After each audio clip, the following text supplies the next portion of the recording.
અમદાવાદના Anandnagar police station હદ વિસ્તારમાં ગઈકાલે એક સિક્યોરિટી ગાર્ડે ધાબા પર ચાલતી ઇન્ટિરિયર ડિઝાઇનર યુવતીને વાયર વડે બાંધીને જે દુષ્કૃત્ય આચર્યું હતું તેના ઘેરા પ્રત્યાઘાત પડ્યા। ત્યારબાદ જ્યારે આરોપીને પોલીસ મેડિકલ માટે લઈ જઈ રહી હતી તે દરમિયાન આરોપીએ પોલીસને રિવોલ્વર છીનવીને પોલીસ પર હુમલાનો પ્રયાસ કર્યો। આ દરમિયાન પોલીસે સ્વબચાવમાં ફાયરિંગ કર્યું। શું મામલો છે, શું કહી રહ્યા છે આ મામલે પોલીસ અધિકારી, વિગતે વાત કરીએ। વૈષ્ણવજન તો તેને કહીએ જે પીડ પરાઈ જાનાને રે। દર્શક મિત્રો, નવજીવન ન્યૂઝમાં આપનું સ્વાગત છે। હું છું ફૈઝાન। અમદાવાદના આનંદનગર પોલીસ સ્ટેશન હદ વિસ્તારમાં એક હેવાન દ્વારા જે કૃત્યને અંજામ આપવામાં આવ્યો છે તેના કારણે યુવતીઓની સુરક્ષા સામે સવાલ ઉઠવાની શરૂઆત થઈ છે। વાત કરીએ તો એક આનંદનગર પોલીસ સ્ટેશન હદ વિસ્તારમાં આવતી સોસાયટીમાં યુવતી પોતાના ધાબા પર ચાલી રહી હતી। તે દરમિયાન એ ફ્લેટનો સિક્યોરિટી ગાર્ડ છે તે ધાબા પર પહોંચે છે ને ઉપર ટેરેસનો દરવાજો બંધ કરીને યુવતીનું મોઢું દબાવીને વાયર સાથે તેને બાંધી દે છે અને ત્યારબાદ તેની સાથે દુષ્કૃત્યની ઘટનાને અંજામ આપે છે।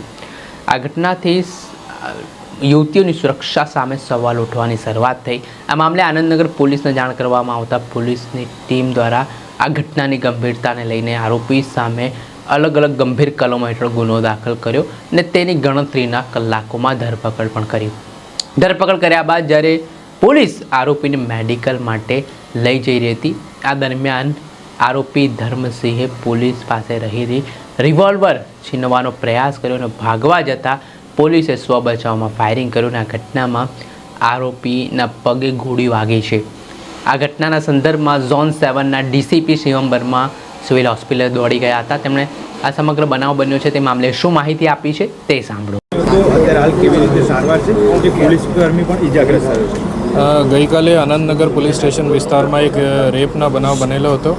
એમાં અમદાવાદ પોલીસની અને જુદા જુદા ટીમ બનાવીને આરોપી ધરમસિંહ રામશંકરસિંહની ગણતરીને કલાકોમાં ધરપકડ થઈ હતી। તે પછી એને મેડિકલ કરાવીને અને એને ડીએનએ સેમ્પલિંગ પર કરાવી દીધા હતા। એને આરોપીએ ભોગ બનનારના મોબાઈલ પર ચોરાઈ લીધા હતા, જેને માટે હેબતપુર વિસ્તારમાં એના રિકવરી પંચનામા પોલીસ દ્વારા કરવામાં આવતા હતા। એ દરમિયાન પોલીસથી ભાગવા માટે એને પીઆઈ પરમારની જો પિસ્ટલ છે, સર્વિસ પિસ્ટલ છે, એ ઝૂંટવીને પ્રયત્ન કર્યા। એમાં ઝપાઝપી થઈ અને એ ઝપાઝપીમાં એક પોલીસ કોન્સ્ટેબલને વાગ્યા છે અને એના પછી પોલીસે ઓવરકમ કરવા માટે એને પ્રયત્ન કર્યા અને એમાં બીજી પણ રાઉન્ડ ફાયર થયા। એ રાઉન્ડ એને પગમાં વાગ્યા છે। પોલીસ કોન્સ્ટેબલ અત્યારે સ્ટેબલ છે અને જો આરોપી છે એની પર સારવાર ચાલુ છે અને એ પછી બોડકદેવ પોલીસ સ્ટેશનમાં 308 અટેમ્પ્ટ ટુ કલ્પેબલ હોમિસાઇડની આગળની એફઆઈઆરની કામગીરી અત્યારે ચાલુ છે। પોલીસ કર્મીનું નામ શું છે, કેવી રીતે ઇજાગ્રસ્ત થયો? પોલીસ કોન્સ્ટેબલ વિરેન્દ્રસિંહ છે અને એ જે મેં કહ્યું કે એને ઝપાઝપી દરમિયાન એક રાઉન્ડ ફાયર થયા, એ રાઉન્ડમાં એને પગમાં વાગ્યા છે અને અત્યારે સ્ટેબલ છે। સર, આગળ હવે શું તપાસ કરવામાં આવશે? આગળ એને ઉપર એક એફઆઈઆર થશે, જૂની 308 IPC attempt to culpable homicide, અને એની ઉપર તપાસ કરવામાં આવશે। પોલીસ કર્મચારીને પણ ઈજા થઈ છે, પોલીસ કર્મચારી કોણ છે અને ક્યાં છે? એ પીસી પોલીસ કોન્સ્ટેબલ છે વિરેન્દ્રસિંહ અને એને પગમાં ગોલી વાગી છે, અત્યારે એ સ્ટેબલ છે। સર,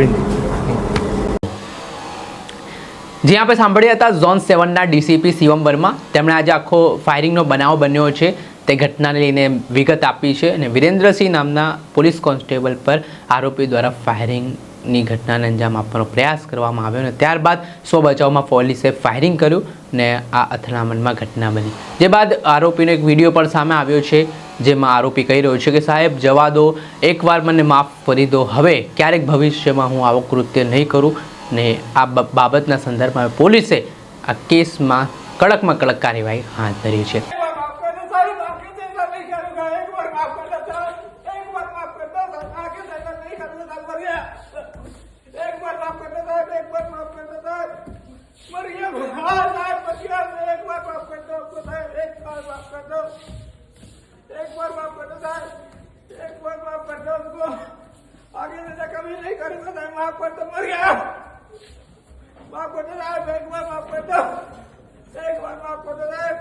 आगे तो मैं कभी नहीं करूँगा। एक बार माफ कर देता है, एक माफ कर देता है, एक बार माफ कर देता है। દર્શક મિત્ર, આવી જ ક્રાઇમથી જોડાયેલી સ્ટોરી આપના સુધી લાવતા રહીશું, પહોંચાડતા રહીશું. એટલે તમારે બસ આટલું કરવું છે, નવજીવન ન્યૂઝને લાઇક કરી લેવું છે, સબસ્ક્રાઇબ કરી લેવું છે, જેના કારણે અમારા તમામ અપડેટો આપને મળતા રહે.